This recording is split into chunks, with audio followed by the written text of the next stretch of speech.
Could you illustrate what you mean by a focal point, or that, for example, in other cities where there is such a focal point? It's a means of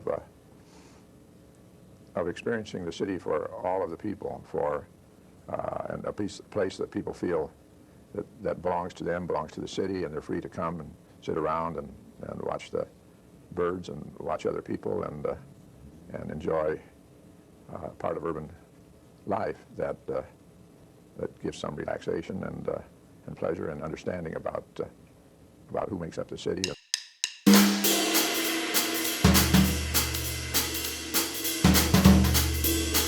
We're going to work hard this year, and the blue wave will roll. Mouseland was a place where all the little mice lived and played, and every 4 years they had an election.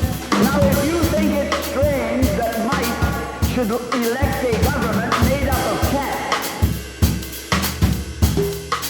A city without a town square or something like it is almost like a house without a living room. Buddy, unfortunately, was part of what happens to a lot of artists. The area became more popular, and then they turned it into touring buildings, as much as Seattle has become.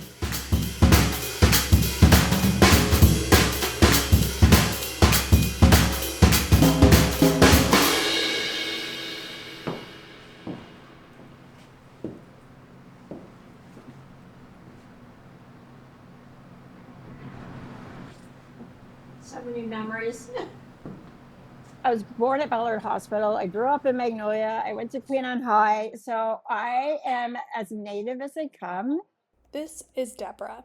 Deb is an artist, activist, and a longtime friend of a certain Seattle legend I was on a mission to find. An elusive figure known only as the Ladybug Guy. A man shrouded in mystery, covered in folklore, and at some point, probably ladybugs.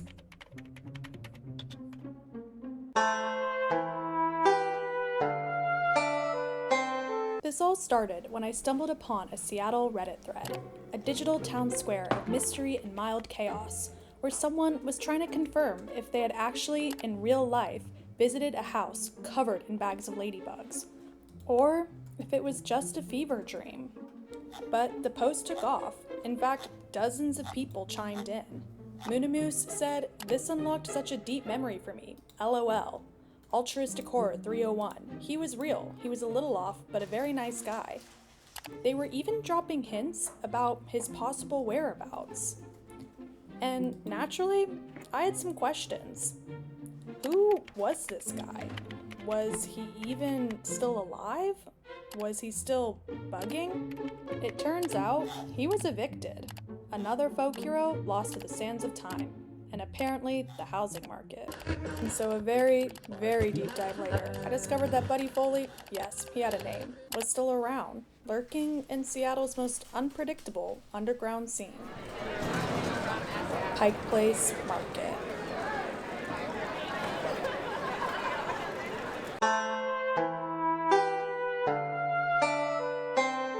Now, Pike Place gets thousands of visitors a day. It's full of workers, magicians, musicians, and characters much like Buddy. Finding him was like Don Quixote chasing windmills, except my giant was Bigfoot and the legend sold ladybugs. So I started asking around. I've been here a little over 5 years, and I met him probably the first year I was here. People call him the mayor of the market, but I'm not sure how that started. I never find him, he finds me. He wanders through once or twice a day, getting his little snacks and greeting everyone. And I know he lives around here, but I don't know where. So I waited, and I lurked, but I decided to engage in some light, market-appropriate stalking. That's when I met Pike's milk maiden, and she had intel. He loves to dress up. He almost always has a red felt hat on with feathers sticking out of it, and a little dog or something hanging out, like a little bitty dog like this, hanging off of his shirt thing. Today he has his mushroom pants on. My first clue. Now, as I kept searching, Deb's words echoed in my mind, And I always get excited when I see that little feather walking down the street. and I realized that what I needed was a Sancho Panza to my Don Quixote, a sidekick for my noble quest. And as fate would have it, I didn't have to wait long, because the second Deb showed up at the market, she spotted him. It is so nice out today, warm. Yes, it is. Yes, it is. But I was telling her that you opened for the Beatles. Wait, what? Buddy wasn't just the ladybug guy? Our band was the first band, and also Sonny and Cher. Bishop Rock? Yeah. And he wasn't just alive, he was thriving. What were we talking about?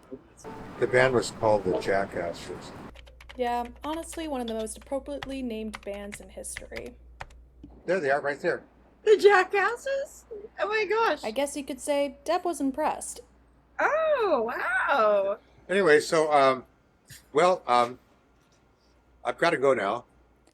Buddy, of course, had mayoral duties to attend to, but like any good politician, he let us tag along.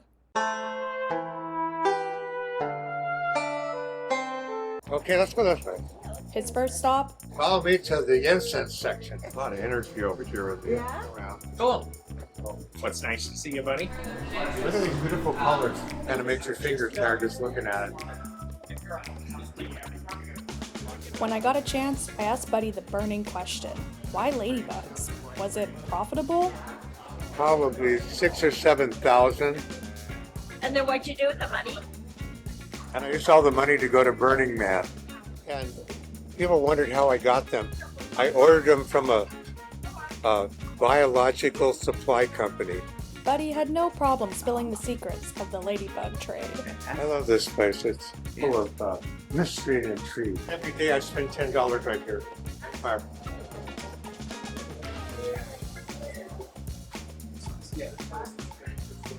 Breakfast. Okay, let's go. Okay, next. This is somebody set up right here with clothing. This right here. Here's a photo for your B-reel. If I could, I'd put butter on my butter. That goes for you too. This is my pet screwdriver, Stabby. This is worth money. It's a large brass. Steam plant's working. I can't believe I live in a country that has an untalented criminal guy like Donald Trump as the president of the United States. Just shows you out there in the real world, there are all these people who... Okay. Thank you. Ashes to ashes, dust to dust. It's not very dusty. His fingers are old. I can't do it anymore. That's why. Yeah? Y. Yeah? O-U. F-U-C-K. Why? I can't even do it anymore. I'm so old now. I don't think I've ever given anybody the finger. Like most politicians, Buddy was also extremely chivalrous, so naturally, he invited us to his home. Sometimes people never lock their doors. Oh, check out my favorite purse. It's a real armadillo. And with the way things are usually run, he gave us a little performance. Just kidding, not like that. Buddy doesn't take after American presidents.